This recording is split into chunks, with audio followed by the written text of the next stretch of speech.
He did this and in 15 days had white teeth. It's a magic recipe. Everyone wants to have a perfect smile, since most of the times it can help you leave a good impression.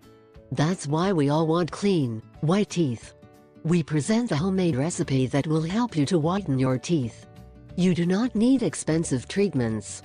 With this effective, simple and powerful recipe you will achieve great results and your teeth will look incredible. You probably already have these ingredients in your house: apple and cumin. Yes, you heard right, just apple and cumin. In order to achieve better results, it is necessary to follow these steps. 1. In a bowl, add a spoonful of cumin. 2.